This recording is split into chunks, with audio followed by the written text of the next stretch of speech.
Chapter 1. Whispers over tea. The garden at Mead was especially peaceful that evening. A cool breeze drifted through the hedges, rustling the leaves of the lavender bushes that bordered the narrow path running alongside the rosebed.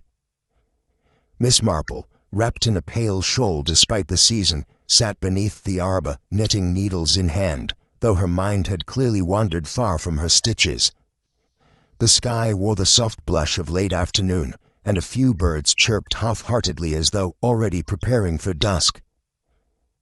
It was the sort of moment Miss Marple cherished, quiet, uneventful, and rich with the subtle textures of village life. She had just paused to examine a dropped stitch in her wool when the doorbell rang, a gentle chime that echoed through the open window behind her. She tilted her head slightly, listening. There was a familiar shuffle inside, followed by the creak of the front door opening. Her maid, Edith, would answer it. Miss Marple's eyes shifted toward the gravel path leading to the gate, and sure enough, she spotted a figure crossing the threshold, a figure she knew well. "Miss Olivia, ma'am," Edith's voice called gently from within. "I saw," Miss Marple murmured to herself, setting her knitting in her lap. Olivia Beckett, her neighbor from 3 houses down, appeared in a soft pink cardigan and a wide-brimmed hat that had more flair than was perhaps needed for a casual visit.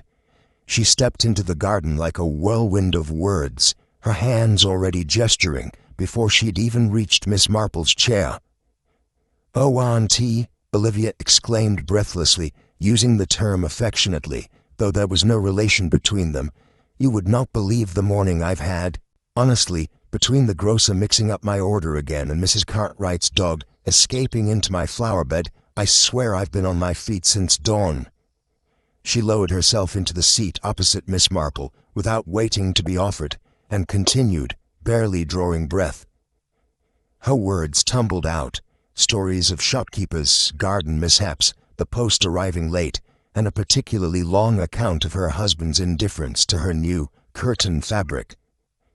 Miss Marple nodded politely, offering the occasional, "Oh, really?" and "dear me" in all the right places. But her thoughts, as they often did, floated just beyond the conversation, quietly observing the woman before her. At last, after a 10-minute monologue that would have exhausted a less spirited soul, Miss Marple raised an eyebrow and offered one of her dry little smiles. "You do talk an awful lot, Olivia." Olivia burst into laughter, tossing her curls back with delight. "Well, that's exactly why I was born, to talk endlessly, and someone has to keep you entertained in your retirement, Auntie." Miss Marple chuckled, a sound like teacups gently tapping in their saucers.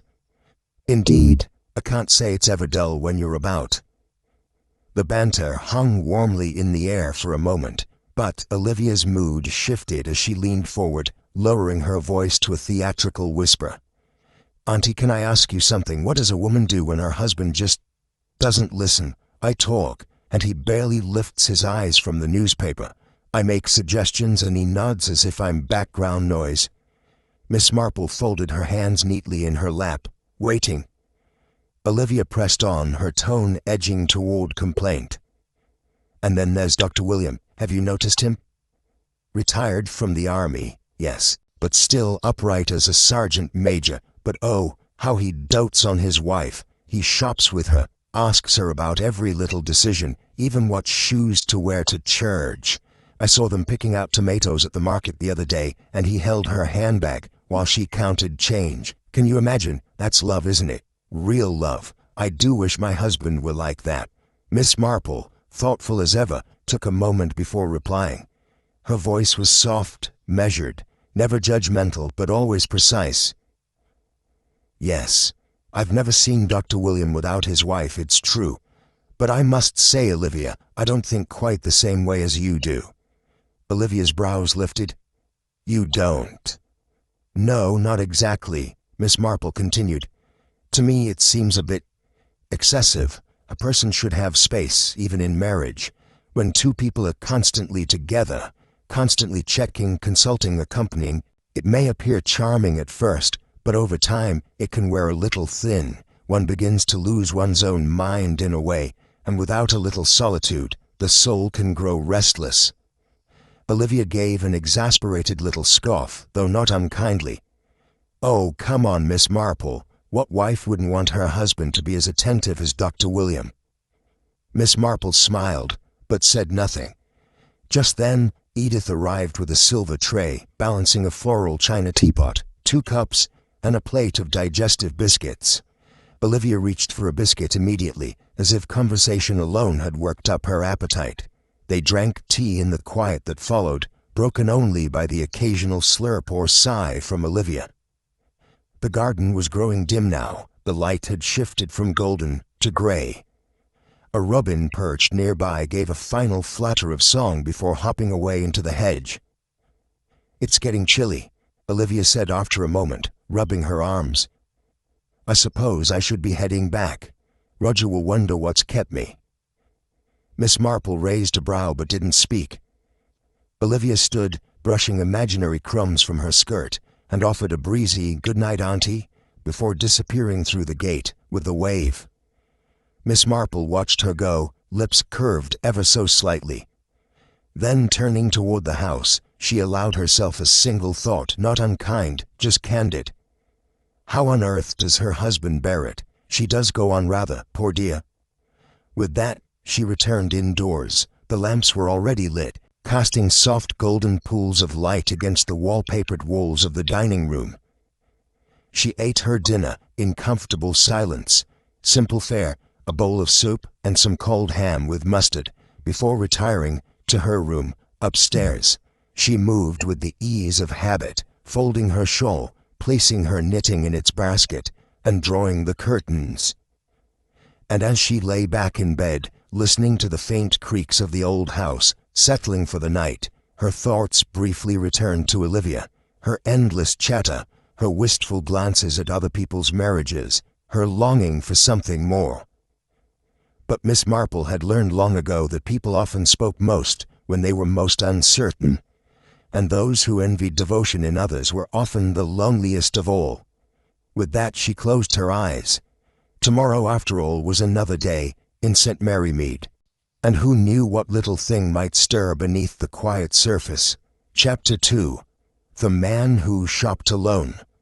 It was a Thursday afternoon when Miss Marple made her customary visit to the village market.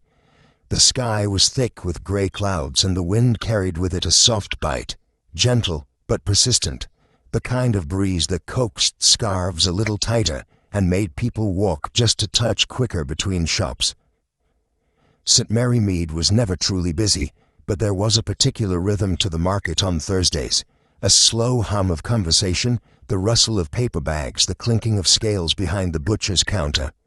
Miss Marple liked it. She liked the familiarity of it all, the predictable gossip exchanged over root vegetables, the careful selection of apples that might be bruised if one wasn't attentive. Dressed in her neat overcoat and sensible shoes, she moved without urgency, yet always with purpose. She preferred to shop early before the young mothers descended in flocks and the good tomatoes were gone. She had just paused beside the leeks, holding one delicately between her gloved fingers and comparing it with a spring onion, when her eyes caught a glimpse of a figure near the end of the aisle. Dr. William. There he was, unmistakable in his tweed coat and polished shoes. But something, no, everything about him was different. He was alone. Miss Marple blinked. She glanced quickly around, half expecting to see the familiar figure of Mrs. William hovering near the bread shelves or examining jars of chutney. But there was no sign of her. Just the doctor pushing a trolley all by himself, moving with a hesitant sort of rhythm, the way someone might who wasn't used to choosing their own groceries. Miss Marple tilted her head ever so slightly. A prickle of curiosity stirred. Well, well, she thought, that's not something you see every day. Dr. William, shopping solo, a little miracle, that. A small smile curled on her lips, not unkind, but thoughtful, curious. Yet behind the mild amusement was a trace of something else. A faint line of concern crept between her brows. Dr. William's solitary presence was not merely unexpected, it was oddly out of place. As if on cue, Dr. William noticed her, and offered a courteous nod before wheeling his trolley over. "Good afternoon, Miss Marple. Lovely to see you. How are you today?" Miss Marple returned his smile with polite warmth. "Very well, thank you. And yourself, Doctor? Out and about without your better half today, are you?" "That's rather a surprise." For the briefest of moments, Dr. William's smile faltered. There was a pause, subtle, but there. Then he gave a small, almost embarrassed chuckle. "Yes. Well, my wife has traveled to France," he said, clearing his throat, "to visit our daughter's grave.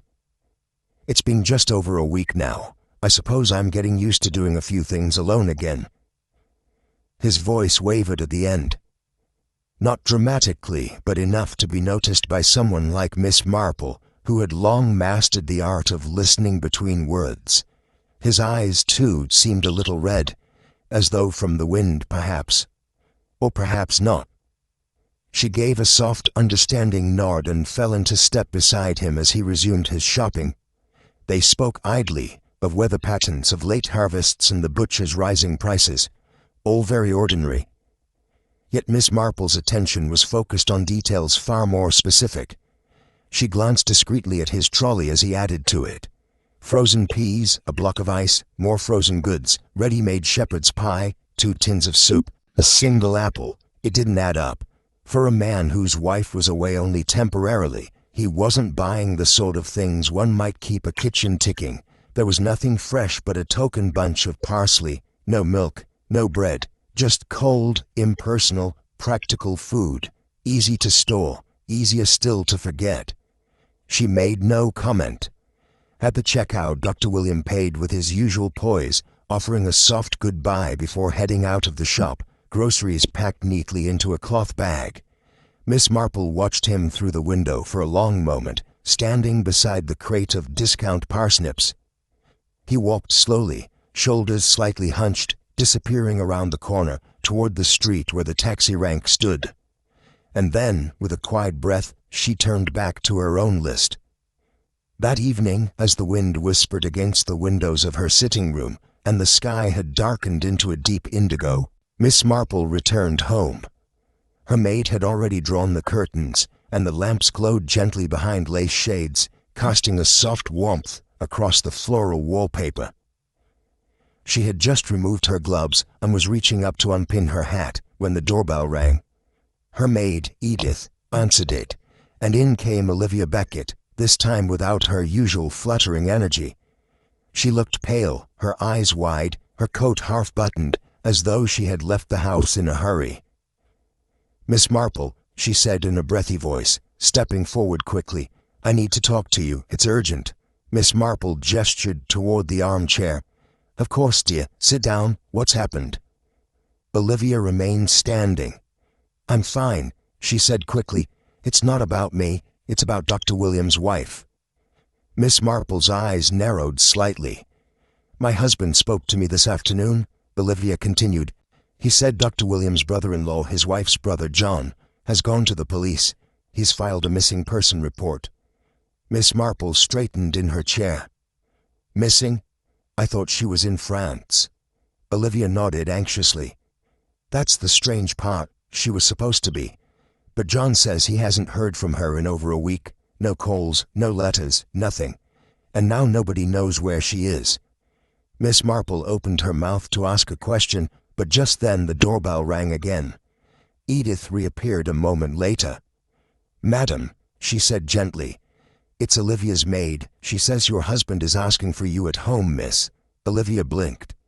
"Oh, yes, of course. I'd better go. I only came to tell you what I'd heard. I thought you ought to know straight away. I'll come back tomorrow, I promise." She squeezed Miss Marple's hand briefly, then hurried out into the night, her steps brisk on the gravel path. Miss Marple sat back slowly. The smile she'd worn earlier in the day had long vanished. Her lips were now set in a line, her eyes focused not on the fire, but somewhere beyond it. Inside her head, pieces were beginning to shift, as they always did when something didn't sit quite right. "Dr. William says his wife is in France," she murmured aloud. "But her brother says she's missing." Two statements, both given in good faith, and yet utterly contradictory. She sat in thought for several minutes before ringing the bell again. When Edith returned, she said softly, "Don't lay the table tonight. I'll have supper in my room. I'm feeling a little under the weather." A tray was brought up shortly after, soup, toast, and a pot of tea. Miss Marple ate slowly, more out of routine than hunger. Her thoughts wandered over every word Dr. William had said, over his basket, over his hesitation. Frozen food for a man expecting his wife's return, ice, and no bread, a tear in his eye, and yet a story that didn't quite hold. Later, as she settled into bed and pulled the covers around her shoulders, Miss Marple stared up at the ceiling, listening to the tick of the clock on her mantel. This was not merely a matter of absence. This was the beginning of something, or perhaps the end of something long hidden. And she, Miss Marple of St. Mary Mead, had seen enough in her life to know when silence held secrets. The mystery had not yet arrived on her doorstep, but it had already begun. Chapter 3. A disturbance at the clinic. The next morning broke with a pale grey sky and a wind that whispered coldly through the branches outside Dane Mead. Miss Marple sat quietly in her favourite armchair, a knitted shawl around her shoulders, but her eyes were not focused on her knitting. They stared distantly at the window pane, where a faint mist had begun to form, as if the weather were reflecting her own unsettled mood.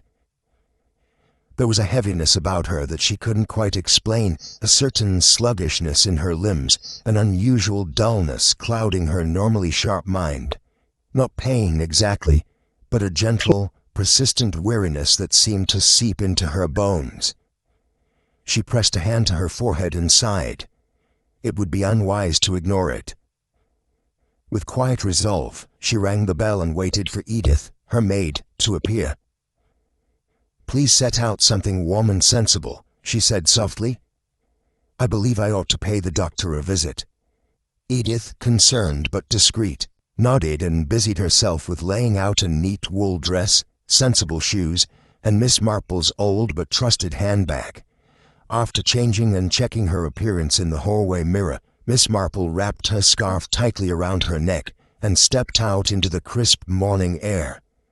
The walk to the village clinic was not far, but today it felt longer than usual. She walked slower than she liked, her breath short in the cold, the wind teasing at the edge of her hat. Still she pressed on, each step deliberate. The clinic sat on a modest lane just past the grocer's, its windows always shining clean, and a small flower bed by the door, kept tidy by the receptionist's husband. Inside, warmth greeted her, along with the familiar antiseptic scent that lingered no matter how often the windows were opened. She signed her name in the patient book and took a seat in the waiting area. There were a few other patients, an elderly man with a cane, a young mother trying to calm a fidgety toddler, but Miss Marple's attention was quickly drawn elsewhere. Dr. William. He stood behind the reception desk, dressed in a crisp white coat, clipboard in hand. He was speaking to a nurse, but not in the gentle tone she was used to hearing from him. There was an edge to his voice, a sharpness that sliced through the quiet room. His brow was furrowed, his movements brisk, abrupt. Miss Marple watched as he addressed the nurse, then turned curtly to another patient. He was not cruel, no, not quite, but his usual politeness had been replaced by a short temper. There was something frayed about him, something brittle. Miss Marple tilted her head ever so slightly. When her name was finally called, she rose and made her way into his consultation room. The door clicked shut behind her. Dr. William barely glanced up. "Good morning," he said flatly, without the usual warmth. He gestured to the chair opposite him. Miss Marple sat down. "Doctor, I'm afraid I've not been feeling quite myself. A strange fatigue since yesterday, no fever, just a sense of weakness." He reached down, rather mechanically, and took her wrist to check her pulse. His grip was firm, clinical, and quick. Then, without lifting his eyes from the desk, he muttered, "Well, at your age, it's hardly surprising. You weren't planning on running a marathon, were you?" Miss Marple blinked, taken aback. It wasn't so much the words themselves. She'd heard plenty of age jokes in her time, but the tone. Dry, dismissive, almost irritated. Dr. Williams scribbled something on a prescription pad.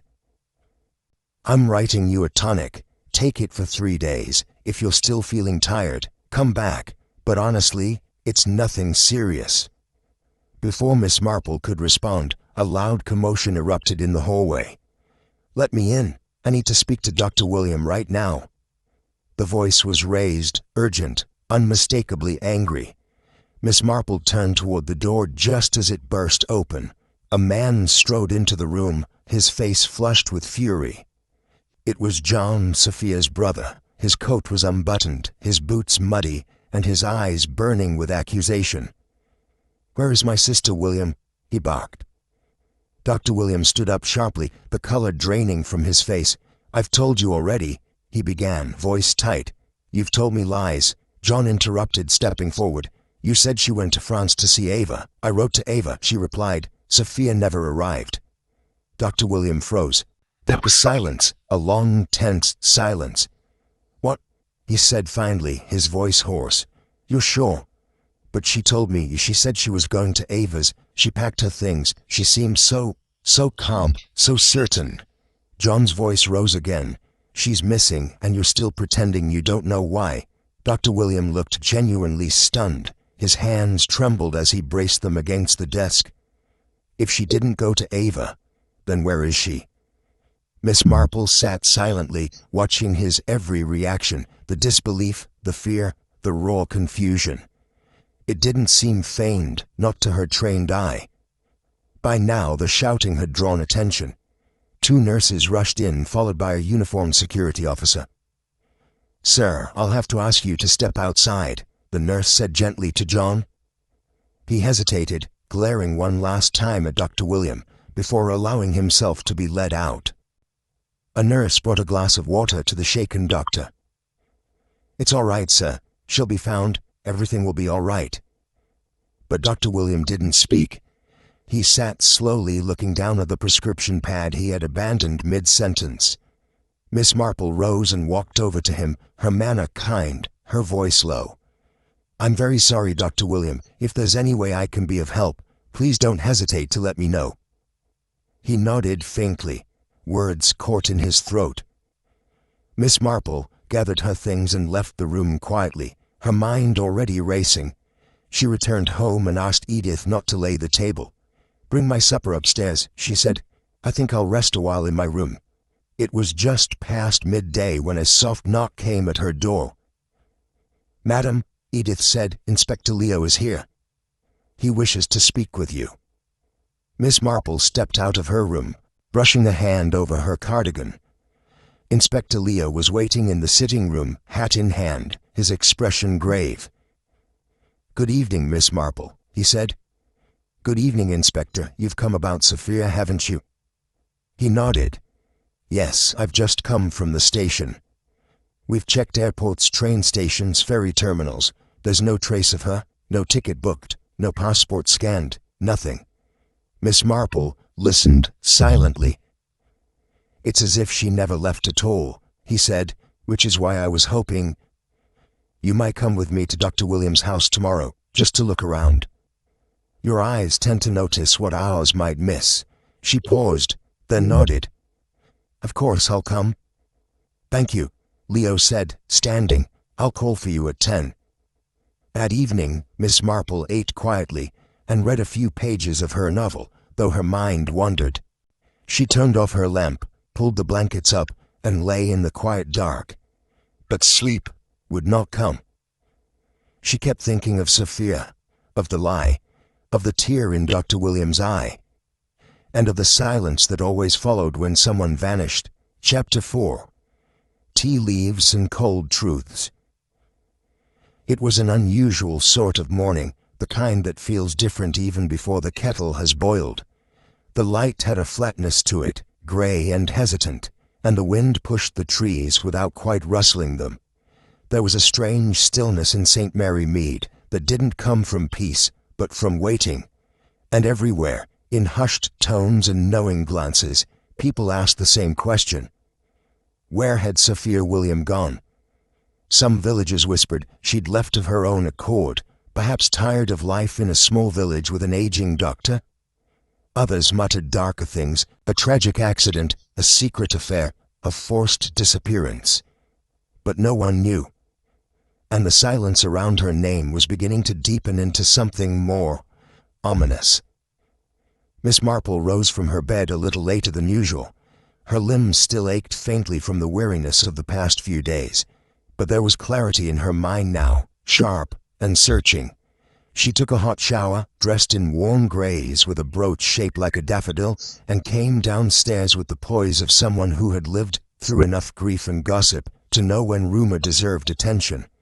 The breakfast table had been laid by Edith, her ever-efficient maid, a single slice of toast, soft-boiled egg, marmalade, and a small pot of tea. Miss Marple had just spread the butter when the doorbell rang. Edith reappeared moments later. "Inspector Leo, ma'am?" He stepped into the hallway, hat in hand, still in his thick overcoat from the walk. "Would you care for some breakfast before we go?" Miss Marple asked, glancing toward the warm dining room. The inspector smiled, shaking his head. "No, thank you. I've already eaten." He paused, then added with a touch of lightness, "A rather late breakfast for you today, isn't it?" Miss Marple gave him a knowing smile. "I've not been quite myself these past few days, still feeling a touch delicate." Leo's face softened with concern. "Well, I do hope you're on the mend. These winter chills can be quite unforgiving." "Thank you," she replied, sitting down to finish her toast. The inspector waited patiently near the fireplace, gazing absently at the books on her mantelpiece while she ate with quiet precision. Once finished, they set off together on foot, walking through the narrow lanes that curled through the heart of the village. It was brisk out, crisp air, and scattered golden leaves that hadn't yet surrendered to the rake.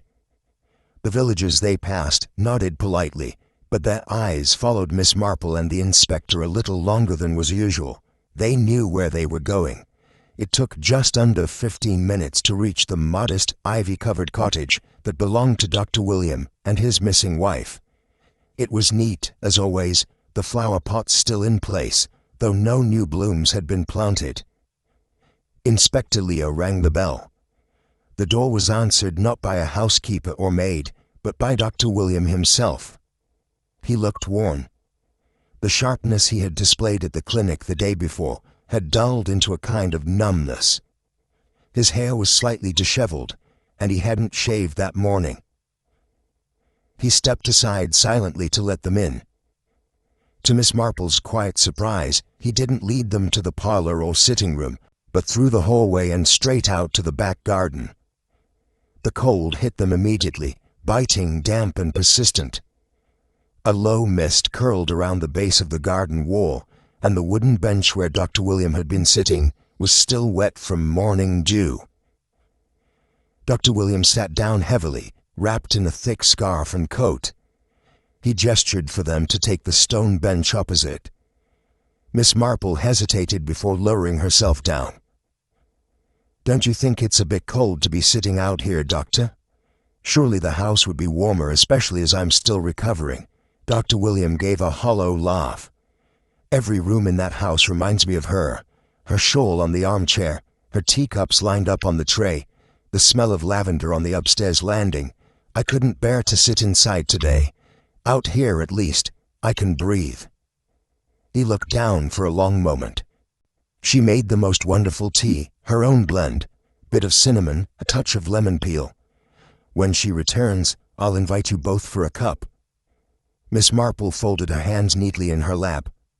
"I'd like that." She let the silence linger before asking, with gentle precision, "Dr. William, do you still believe your wife left for France?" His eyes flicked toward her, then to the inspector. "She told me she was going to see Ava. She was calm, packed her bag, even kissed me on the cheek. I had no reason to doubt her, but now, with no sign of her there, I don't know what to believe. He turned to Leo. Inspector, I expect you to find her, and soon, or I'll have your transfer arranged myself. I've friends in high places. I won't sit idly by while she disappears into thin air. Miss Marple's brow rose ever so slightly. The threat wasn't born of grief. It was control. She tucked the detail quietly into her thoughts. Inspector Leo remained composed. Do you have reason to suspect anyone might have harmed or taken her? Dr. William exhaled slowly. There are too many possibilities. I was in the army for 23 years. I've made enemies. People who smile in front of you but sharpen knives behind your back. Some of them still right. Some I don't hear from. And some, well, you never quite know. There was a pause, during which only the rustling of dry ivy could be heard. And John? Leo asked. Sophia's brother. Dr. Williams scoffed. John's never been right in the head, wanted to join the police once, failed the exams. Ever since he's acted as if he's the village's unofficial detective, always questioning people, always jumping to conclusions. He sees murder in every lost glove, and scandal in every cracked teacup. Miss Marple's lips twitched faintly, but she said nothing. After a few minutes more, the inspector rose. Thank you for your time, Doctor. Miss Marple stood too, a little stiff from the cold. I do hope you find some peace, Dr. William. Whatever happens. Dr. William simply nodded. They walked slowly back through the garden, shoes crunching against scattered leaves. As they reached the front gate, Miss Marple glanced back.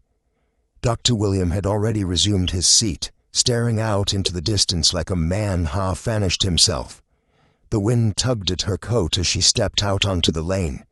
She said nothing for several paces. Finally, Inspector Leo broke the silence. Well, Miss Marple gave him a thoughtful look. I'm not entirely sure what I've just seen, or not seen. Leo frowned. You think he's lying? No, she said softly. I think he believes what he's saying. That's what worries me. The inspector stopped walking. Why? Miss Marple met his eyes. Because people who lie have motives, but people who tell the truth and still can't explain what's missing, those are the ones with something buried. And with that, she turned and continued down the path, her pace steady, her eyes sharp. Something in that house didn't fit, and Miss Marple intended to find out what. Chapter 5. The Fence Between Truth and Talk. The short walk back from Dr. Williams' home had been quiet. Inspector Leo, ever perceptive, hadn't pressed Miss Marple with questions, though he had likely sensed her mind working beneath the calm surface. As they reached Mead, he offered her a courteous farewell, promising to follow up with John in the coming days. Miss Marple thanked him, then stepped inside, removing her gloves with the slow, deliberate motions of someone absorbed in deeper thought. Her hat followed next, placed neatly on the hallway table. The house was warm and familiar, but it did little to thaw the questions that had taken root in her mind since morning. She rang for her maid. Just a light sandwich, please, she said gently. Something I can take my medicine with. The maid nodded and headed toward the kitchen, leaving Miss Marple alone with her thoughts. She made her way to the drawing room and sat by the window, her favorite spot when the world outside required watching. But today, she wasn't watching the garden or the lane beyond. Her gaze was distant, unfocused, locked inward, on the same question she'd asked herself again and again. If Sophia never reached Ava in France, then where did she go? That lie, now confirmed, shifted the ground beneath the entire story. Dr. William had insisted his wife had left to visit their daughter, but Ava herself had denied ever seeing her. So either Sophia had lied to her husband, or someone else was lying now. She was still turning the possibilities over in her mind when the doorbell rang. The maid answered, and a moment later Olivia Beckett swept into the room like a breeze, carrying 100 whispered rumors. Her cheeks were pink from the cold, her scarf slightly askew, and her voice already alight with energy before she'd even taken a seat. "How are you feeling today, Miss Marple?" she chirped. "Any better, I hope?" Miss Marple offered a mild smile. "A little, thank you." But Olivia barely waited for the answer. "You won't believe what I heard." She leaned in, eyes sparkling with a mix of mischief and misplaced self-importance. "Apparently, John told someone that Ava's been living in England this whole time, not in France." Miss Marple raised her eyebrows slightly, but said nothing. She knew better than to interrupt when Olivia was mid-story. Olivia, encouraged by the silence, continued eagerly. "I mean, isn't that just astonishing? And if that's true, then Sophia never meant to visit Ava at all. So where did she go? I'll tell you what I think." She lowered her voice dramatically. "I think John's behind all of this. He must have done something to his sister, and now he's blaming poor Dr. William. Everyone knows how much he loves Sophia. He was devoted to her, absolutely devoted. But John never liked him, did he? I heard they had a terrible row a few months ago. Something about property, some dispute over inheritance or land or I don't know what." Miss Marple folded her hands neatly in her lap. "And where did you hear all this?" Olivia gave a self-satisfied grin. "Oh, you know how I love to keep my ears open. I was visiting Miss Ame, she lives just a few doors down from John's place, and she told me, said she's heard all sorts of things through the fence, raised voices, odd comings and goings. She said Sophia looked quite upset one afternoon. Of course Miss Ame always notices those things. She's got very sharp eyes, that one." Miss Marple's tone, though calm, sharpened just slightly. "Olivia, I do wish you spent half as much energy on your own household as you do on everyone else's." The words landed with the soft weight of truth. Olivia paused, her cheeks flushing, not with shame but with a kind of amused defensiveness. "Well," she said breezily, "we all have our ways of staying engaged, don't we? Some knit, some garden, and some... Well, listen." Miss Marple didn't press further. She had learned long ago that women like Olivia rarely changed. Curious by nature, tangled in everyone's stories but her own, they often knew more than they realized, though their information was always tangled in bias and embellishment. "Would you care for some tea?" Miss Marple asked, changing the subject. Olivia brightened immediately. "Oh yes, and if there's any cake I wouldn't say no to that either." The maid was called, and within 10 minutes a tray was brought in. 2 cups of strong Darjeeling, a small pot of sugar, and generous slices of Madeira cake. Olivia chatted all the while, her stories weaving through the conversation, like ivy, harmless enough, but ever twisting. As the light outside began to dim, Olivia finally stood. "Well, I mustn't overstay. It's nearly evening and Roger will want his supper." She gave Miss Marple a quick kiss on the cheek and added, "Let me know if you hear anything else, won't you?"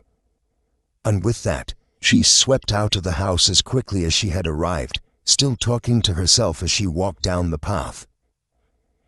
Miss Marple stood at the window for a long while after. She watched Olivia disappear into the dusk, then turned slowly and walked back into the sitting room. The quiet returned, like a shawl wrapped around her shoulders. She sat down again, her thoughts moving slower now, more deliberate. If John had harmed Sophia, might go to the police himself. It made no sense. A guilty man would hide, wouldn't he? He wouldn't draw attention to himself by filing a report, contacting Ava, or arguing in public. Unless he was trying to frame someone.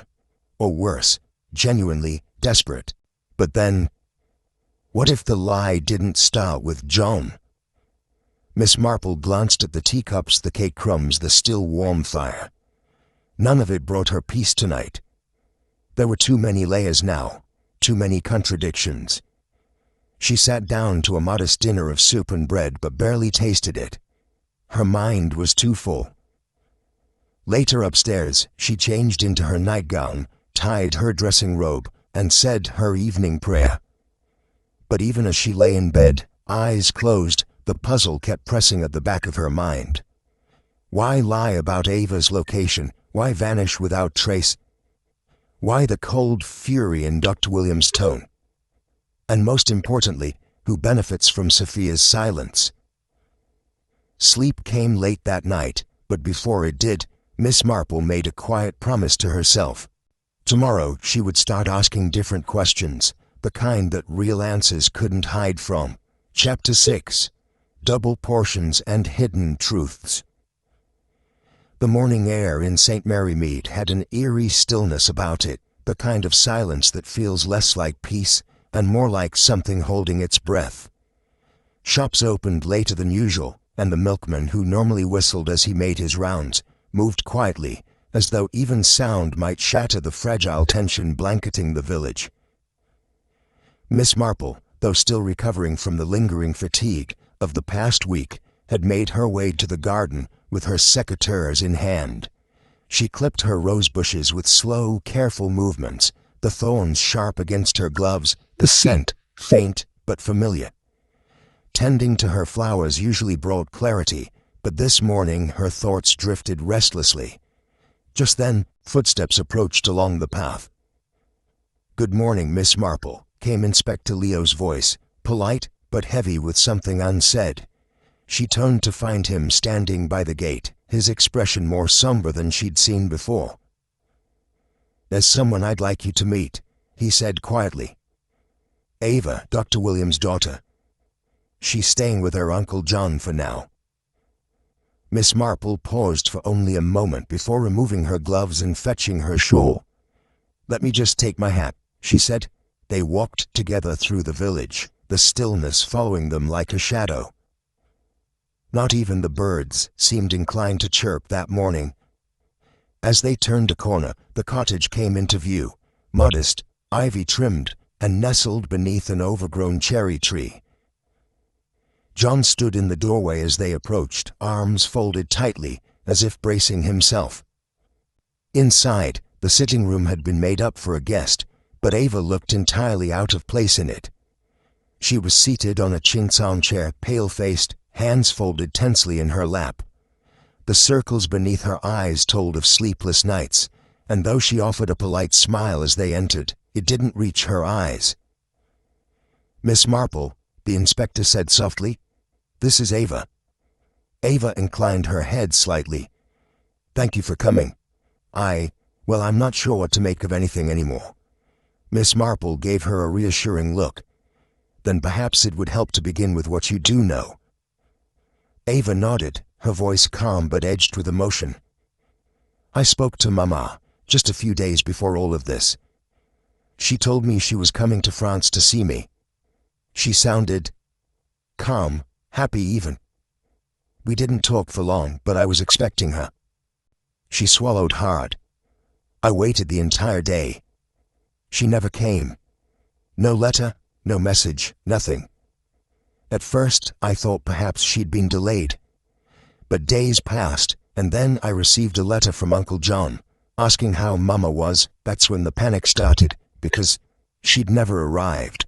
She paused, visibly holding back tears. "So I came here. I had to." Miss Marple offered her a gentle smile. "You did the right thing." She then turned to John, who stood just behind the doorframe, arms still folded, jaw tight. "You believe Sophia never left the village?" "I do," John replied firmly. "And I think William knows exactly where she is." Miss Marple tilted her head. "And why is that?"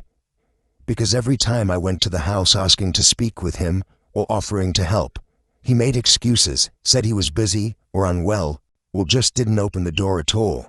That wasn't like him, and his whole manner changed. He's not grieving, he's hiding." Miss Marple looked into his eyes and saw genuine confusion.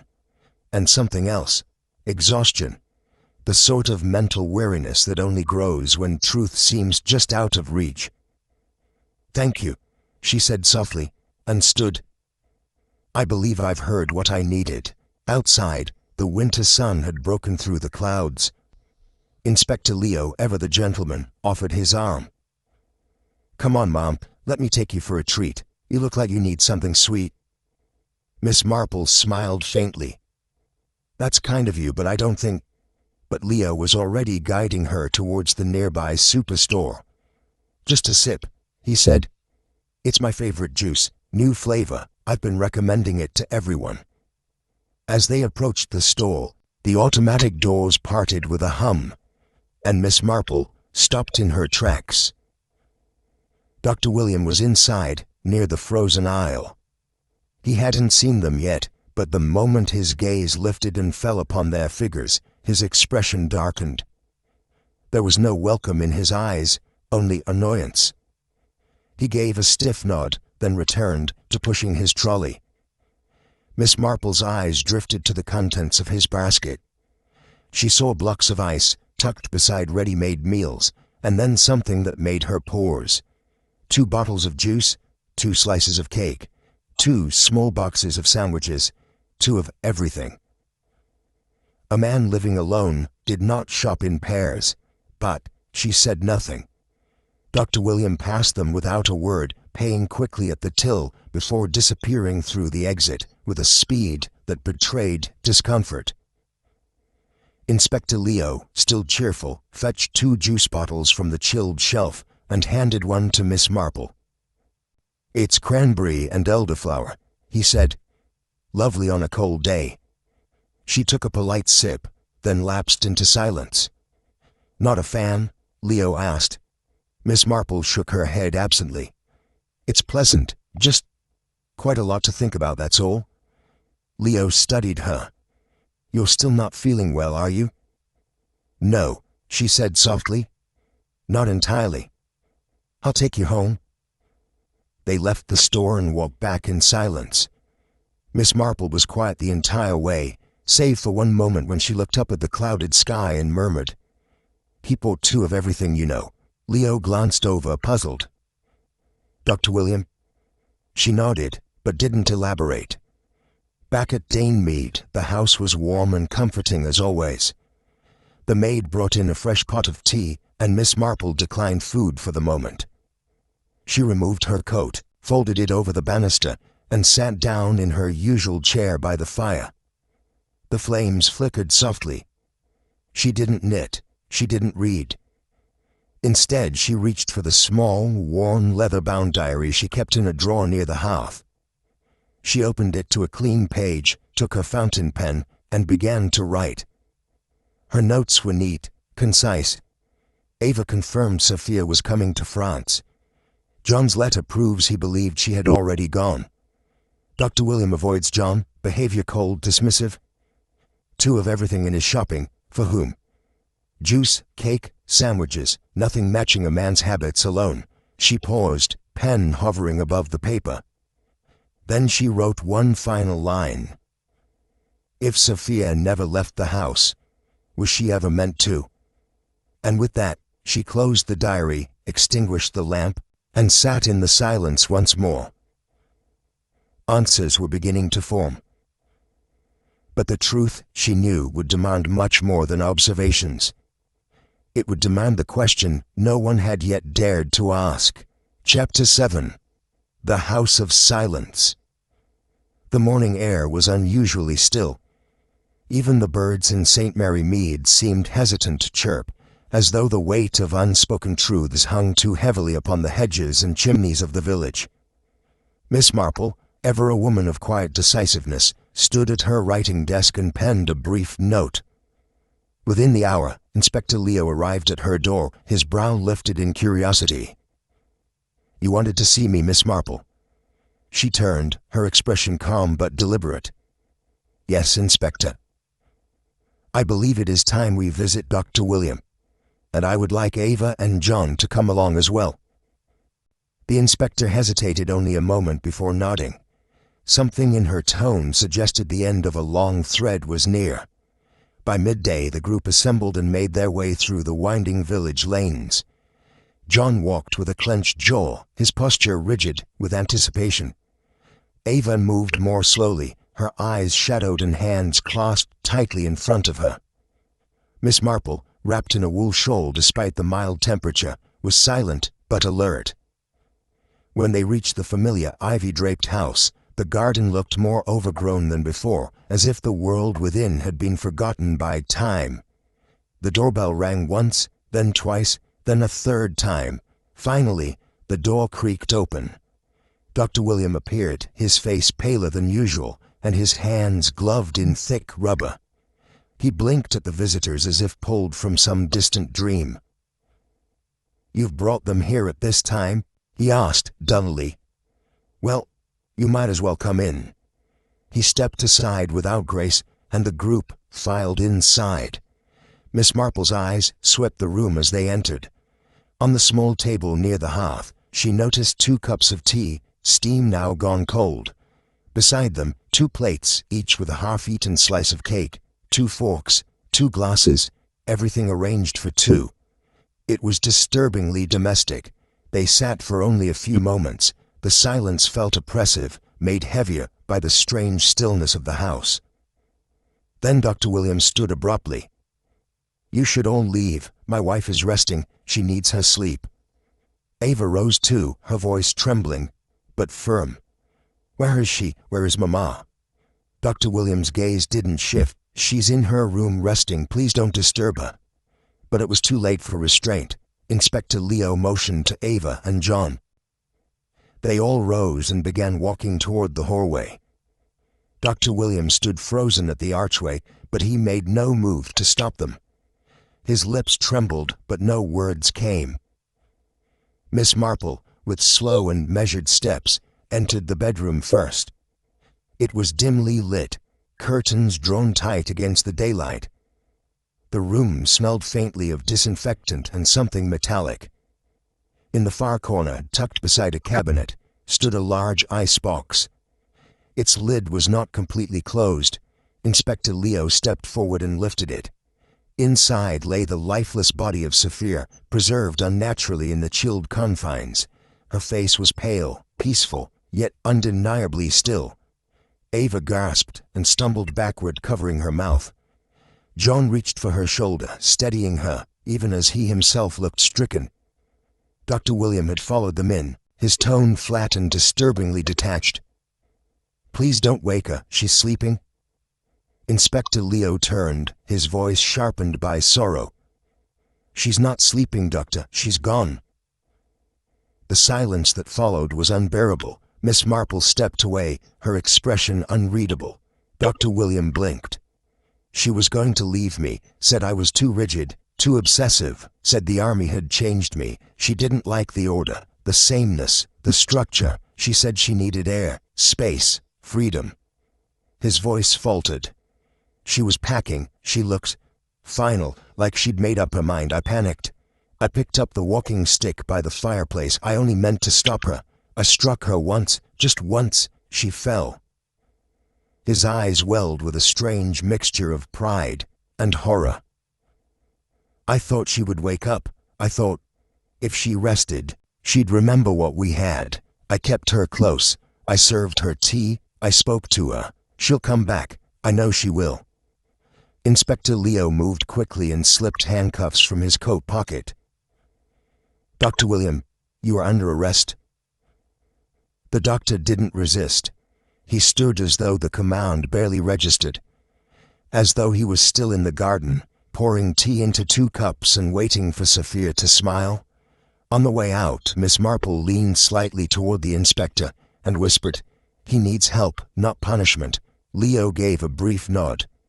"Yes, I'll see that he's taken to a secure facility, not a prison."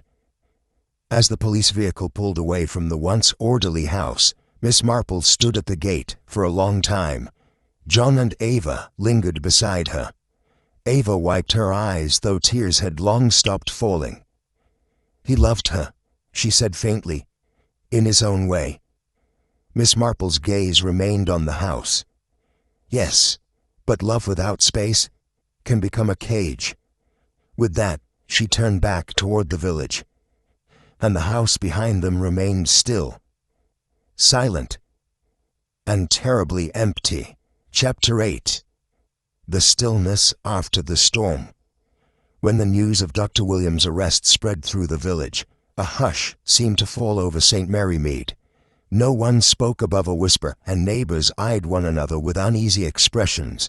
For a place usually humming with polite chatter and harmless gossip, the quiet was deafening. Children were called home earlier, windows that were normally left open stood shut, curtains drawn tighter than usual. The village green remained empty, and the post office, once a lively place of exchange, was subdued.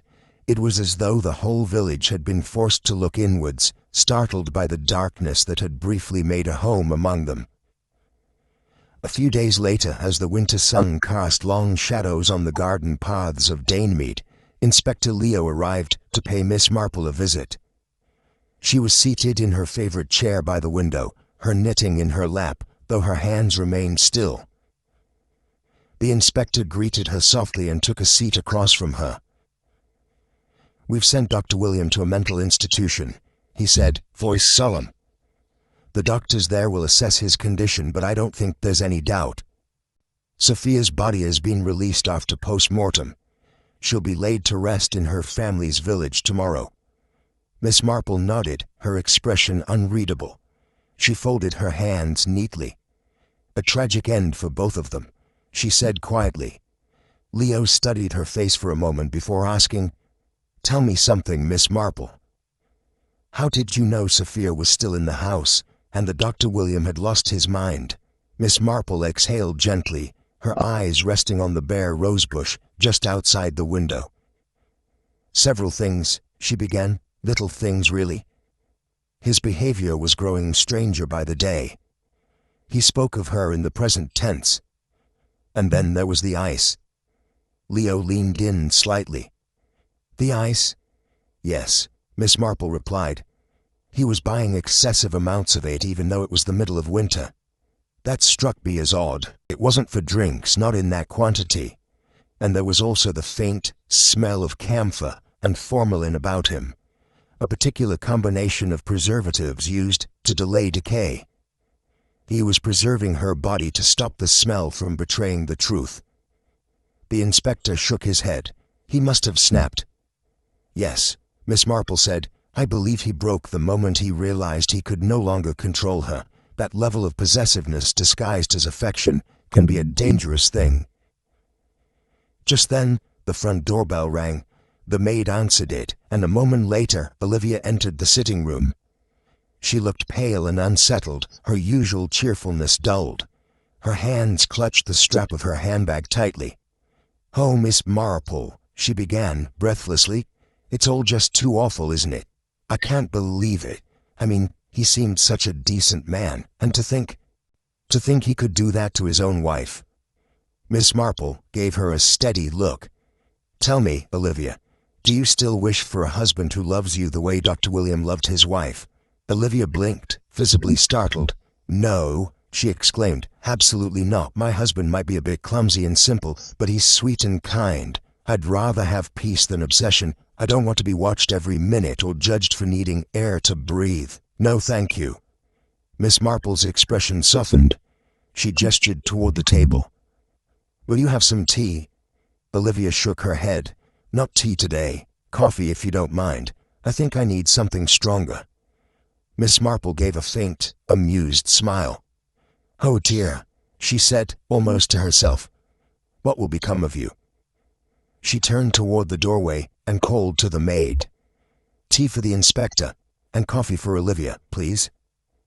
The three sat in companionable silence for a moment. Outside, the first flakes of snow began to fall, quiet and slow, like the village exhaling after holding its breath far too long. The inspector finally stood. "You know," he said, "you never cease to amaze me, Miss Marple." She offered a small, dismissive wave. "It's not brilliance, Inspector, it's pattern recognition. People behave according to patterns, and when someone breaks their own, it usually means something." And that concludes today's journey into the shadows of mystery and deduction. What did you think of this case? Did you see the twist coming, or did it catch you by surprise? Share your theories and favorite moments in the comments below. Love to hear your take.